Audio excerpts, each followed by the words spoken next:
Дүйсенді ауылының қатары да еркектері де қара бала дейді. Қара бала деп атандырып жүрген көбіне қатындар. Дүйсеннің өзінің түрі де қатындардың сөзін расқа шығарарлық. Тышқан көздеген, бет аузы бір уыс қатқан қара, бойы тапалтақ жүрген тұрғаны ықшамақ, мінезі де бала секілді. Ауыр айтсаң, ол кектенбейді, арсалаңдап күліп жүре бергенін көресің. Қара балаға қатындар үйіне қыдыра барса, ананы әпер, мынаны әпер деп жұмсап болады. Қара балада арлану жоқ, айтқандардың бәрін істейді. Кейде бұлданып, сендердің жалдап қойған майлаларың мен емеспін десе, қатындар қараңғыланып қарғап болады. Іңірдегі шайды ішіп алған соң, қара баланың кәсібі ауылды қыдыру. Бір үйден шығып екінші үйге барып, кезеді де жүреді. Сол кезумен жүріп, ауылды тегіс жатқызып, үйіне жарық сөнген соң келіп, пештің жандағы ескі тулақты сипалап жүріп, тауып алып, қисайып жата кетеді. Жұрттай жанын баптау, төсекті салып шешініп жату қара баланың әдетінде жоқ. Кейде кәрі шешесі келіп, шешініп жату дегенді білмейсің, битте құрттап жүргенің сен неғып адам боласың деп сөгіп те алады. Ауылды кезгенде қара бала әңгіме бақпайды, әңгімеге үйірлігі жоқ. Барған үйінің еркектері бір нәрсені сөз қылып отырса, қара бала оны тыңдауға жалығып, әйелдер жағын айналдырады. Нан илеп жатқан, от жағып отырған әйелдердің жанына қатарласа отырып, аузына келгенін сапырады. Үй оңаша болса, өлең де айтып жібереді. Ондайда көбіне әйелдердің өздері сұрап айтқызады. Қара баланың өлеңдері ауыл әйелдерінің бәріне таныс. Қара бала, өлең айтып жіберші десе, оқтауды домбыра қылып, қара бала бар саусағымен сыңғырлатып, даусымен шақырып жібереді. Мінгенім көш алдында құла жирен, қатындар ынтық болсаң әнімді үйрен, бір көріп дидарыңды сөйлеспекке, әдейі ат терлетіп келдім үннен. Құла атым құлынына арда емген, бәйгеде мың сан аттан озып келген. Сақтаулы өлгенімше мықты белгі, жан қалқа орамалың өзің берген. Қатындар, сен де сәлім, мен де сәлім, бұл елге сен болмасаң келмес едім. Қайырылып ақша беттен бір сүйгізсең, жетпесе нағажалым өлмес едім. Бұл қара баланың күнде айтып жүрген өлеңі. Мұның тыңдаушыларға ешбір парыз қаржы жоқ сияқты. Қара баланың өзіне де солай көрінеді. Бірақ кейде осы өлеңді айтып отырғанда қара баланың ойына бірдеме түсіп кететін секілді. Қара бала ойлаған ойын біреу сезіп қалама дегендей, ондайда жан жағына жалтақтап қарай береді. Бетіне тура қарап отырған адамды көрсе, осы құрып қалғыр сезіп қалмаса иге дегендей, бетіне қан жүгіріп қызара бастайды. Түн енді ауылды бір сыпыра қыдырып, енді үйіне қайта бергенде, қара бала Балғабайдың үйінің терезесіндегі жылтыраған отты көрді. Жатпағаны білген соң барып, біраз отырғысы келіп, жарым жолдан бұрылды. Лапастың түкпірінде жатқан сабалақ жүнді қара ит қараңғыда дыбыспен азырақ ырылдай түсті де, қара бала екенін сезгендей үнін өшіріп, қайтадан бүк түсіп орнына жатты. Үйде жалғыз балғын еді.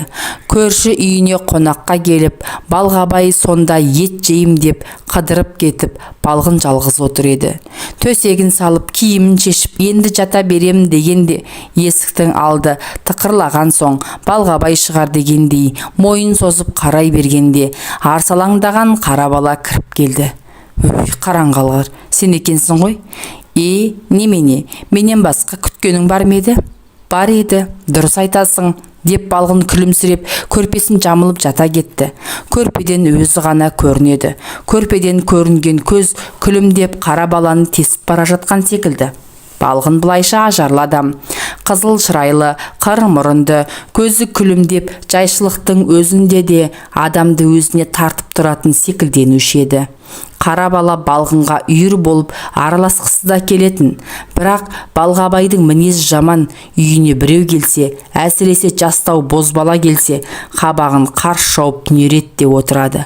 Қара балаға да сондай пішін көрсетіп жүріп, ыржаңдай беріп, жын қақты ма деп бір күні жекіріп те тастаған. Содан бері қара бала бұл үйге сирек қатынаушы еді. Қағыңғыр, ауылды кезесіңде жүресің, осы сен не іздейсің деп балғын тағы да көзін күлімдетті. Ойбай жеңеше, менің іздейтінім көп қой. Ал немене, айтшы. Қазір айтуға болмайды. Неге? Оңаша айтамын. Балғын сылқылдап күлді. Күлісі бар қара баланың ішін өртеп жібергендей болды. Байғұс-ау, осыдан оңаша жер болушы ма еді? Бүкіл үйде екеуден екеу емеспіз бе? Деді. Қара бала сөз таба алмай қалды. Чайшылықта әзілдескенде судай сіміретін сөзінің бірі де жоқ. Бәрі де балғынның отты көзінің лебімен әлдеқайда бытырап қашқан секілді. Етпетінен жатқан күйі қара бала басын азырақ көтеріп, көзінің қиығымен балғынға қарады. Балғынның отты көзі көрпеден жылтырап, әлі күлімсіреумен жатыр екен. Неге қарадың? Бірдеме айтқың келді ме? Балғын дауыс шығардыңғандай қырын күлді де. Жарайды, айтпай-ақ қой, оңашада айтарсың. Әлгі келіп қалар, үйіңе қайт, деп көрпесін бүркеніп, іргеге қарай аунап жатты. Қара балада мал дегенде торат, сынық мүйіз, қоңыр сиыр, қара баспақ бар. Қара баспақ төзіне емес, ұзатқан апасы биыл жас төркіндеп келіп, соған беріп қойған.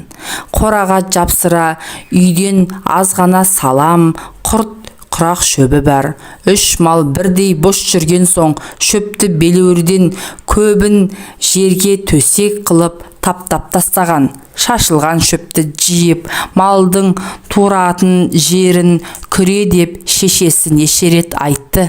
Қара бала орындаған емес. Орындайым демейді, мойны жар бермейді. Таңертең тұрып қыдырса, оралып үйіне келгені кеш болады. Байдың үйіне дуаннан келе жатқан бір төре түсетін, соған ет асататын айтып отырғанда күн батып та кетті. Жұрт сан сапалақ болып малын қамап жатқанын көрген соң, торат пен қоңыр сиырға рақымы түсіп, қамап тастайын шеп деп албырға келді. Қоңыр сиырды қақпақтап қораға айдай бергенде, албарынтал сырт жағындағы үй төбесінде жүрген балғынды көрді. Пештің мұржасын ашып жүр екен. Мұржаны ашып болып, қара баланы көріп, азырақ кідіріп тоқтаған сияқтанды. Қара бала көлеңке тартқан кез ғой, көзінің күлімсіремегенін байқамай қалды. Бірақ балғынның үйіне барғанша асықты. Қоңыр сиырды кіргізіп, қораның аузын жабуға шыдай алмай, шомнан қағып түсіп, балғынның үйіне жетіп келді. Үй іші қара көлеңке. Пештің алдына жүресінен отырып, балғын от тұтатып жатыр екен. Сыңғырға сыңғыр тиген от лапылдап, сәулеленіп, балғынның бетін қара балаға жарқ еткізді. Балғын бұрылып қарап, сенбісің? Деді. Отыр, тоңып келген шығарсың. Отқа жылын. Балғынға қатарласа, жүресінен қара бала отырды. Сыңғырлата тиген от дүрілдеп жанып, қою түтін кейде лап беріп пештің аузынан кейін тебеді. Ашы түтін көзге, мұрынға кіріп, булықтырған кезі де болды. Балғын қара балаға кішкене қарап отырды да, оңаша айтам деген сөзің бар еді ғой, енді айтшы, деді. Қара бала келуін келсе де, осыны айтайыншы деген ыңғайланған сөз жоқ еді, сондықтан мүдіріп қалды. Жеңеше, бүгін ағам келмейді ғой, я? Келмес. Жалғыз жатуға қорықпайсың ба? Қорықсам сен барсың ғой, келіп жатарсың, деп балғын қара балаға қарап күлімсіреді. Екеуі біразға шейін тағы үнсіз отырды. Малдан қалған ескі саңылтырды балғын пешке құшақ-құшағымен тығады. Зулап жанған от бетті қыздырып тысылдатып барады. Сен мені жеңеше дейсің. Өзіңнің жасың нешеде? 22-де. Қараңғылғырау, менімен түйдей құртас екенсің ғой. Пешке сыңғырды сымбалап толтыра түсіп, балғын тағы да сөзге кірді. Жамансың ғой, замандастарыңмен ойнап күлуді де білмейсің. Ұялам ғой. Қара бала күрсінді. Неге ұяласың? Менімен түйдей құрдассың. Замандас адамның ойнап күлгенінде ұят бола ма екен? қара бала бұған қарсы айтуға сөз таба алмады. Басы тұманданып, ақыл ойының қайда екенін де білмеді. Қолы өзінен өзі барып, балғынның қолын ұстады. «Өй, ақырын, ауырттың ғой». Балғын ашуланып қалды мекен деп, қара бала сезіктене секектеніп кетті. Күлімсіреп отырғанын көрген соң балғынның көңілі орнына түсті. Біреу аңдып тұрғаннан жаман қара бала сезіктене түсті. Лапасқа кіргенде сыбдырын білдірмеймін деп аяғының ұшын ғана басты. Буыны қалтырап, аяғы сүйретіліп жүруге келмейді. Есікке келіп тұтқасын ұстаған соң азырақ тұрып демін алды. Бәрінен қиыны есікті ашу болды. Ашар-ашпасын білмей, екі ойланып бір сыпыра тұрды. Есікті ашып қалған ыңғайға жылы лап бетке соғып, бойын жандандырған секілденді. Қалтыраған күймен ептеп қана басып пешке келіп сүйкенді. Жерде жатқан саңылтыр сыбдыр етсе, қара баланың жаны шығып кете жаздайды. Пешке таяу балғынның төсегі. Мынау қарауытып жатқан балғын болса керек. Демін білінер-білінбес қана қылып жатыр екен. Қара бала тізерлеп отырып, қолымен қарманып еді, балғынның қолына кез болды. Жылы жұмсақ қол қара баланың қолын қысып, күйдіріп бара жатқан секілді. Содан былай төсекке қалай жатқанын, қалай құшақтасқанын, қалай сүйіскенін қара бала бірін де білген жоқ. Терезенің алды тықырлап барады. «Ойбай, ағаң болмаса игеді» деп балғын басын көтеріп қалды. Шақыр-шұқыр дыбыс лапастың ішіне келіп қалды. «Масқара болдық, ағаң екен, қағыңғыр, қараңды батыр» деп балғын жыламсырап сала берді. Есіктен шығуға болмай қалды. Терезені бұзудың тағы жөні жоқ. Қара бала сасқалақтап, «Енді қайтем» деді. «Жоғал, қараңды батыр, ана пештің қуысына кір». Жаман тонын қудыратып, пешке бетін жырғыза мырғыза қара бала пештің қуысына кіріп те кетті. Қатқан етігі шықырлап үйді басына көтеріп Балғабай келді. Қалтырап сасып төсекте отырған күйі балғын қарсы алды. Дауысы шығар-шықпас: «Бөтен біреу ма деп зәрем кетті ғой, түн келетін болсаң айтып кетпейсің бе?» деп балғын наз қылған болды. «Киімін шешінбес шешінерден жанына кел, қорықпа, мен ғой жолдағы ауылға қона кетем деп ойлап едім, жалғыз жатуға сені қорқар деп қонбай келгенім дұрыс болды» деді. Балғын қорқыныштан құтылып, еркіндігі айналды. «Тоңып келген шығарсың, өзім шешіндірейін» деп Балғабайдың белбеуін шешіп, күпісін жеңімен тартты. Балғабай етігін қазан пештің қуысына апарып қояйын деп еді. «Сен шешіне бер, өзім апарып жаяйын» деп балғын етікті ала жөнелді. Қуысқа бүк түсіп жатқан қара баланы көрді. Етікті жайып жатып, «Дыбысыңды шығарма» дегендей болып, балғын оның төбесінен басып қойды. Төсекке жатысымен балғын байын құшақтап аймалап сүйді. «Келгеніме қуанып қалған екен ғой» деп Балғабай нысаттанды. Бірақ балғынның сүю шын сүю емес еді. Қосылғандарына 7 жыл екен. Балғабай биыл 47-де. Содан бері бүйтіп жақсы көрсе қайда қалған. Балғын шынында Балғабайды қара баланың орнына құшақтап сүйіп жатыр еді. Таң қараңғысы кезінде Балғабай әбден ұйықтады-ау деген шамада қара бала сүйретіліп орнынан тұрды. Ептеп бесік ашып тысқа шықты. Үркер құлдырап батуға барып қалған. Аспан жүзі самсаған жұлдыз. Үн жоқ, дыбыс жоқ.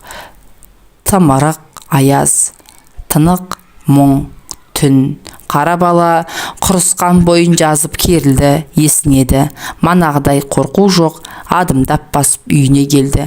Тері тулақтың үстіне кеп бет-бетінен сұлай кеткенде, балғын құшақтай алып, сүйіп алған секілденді.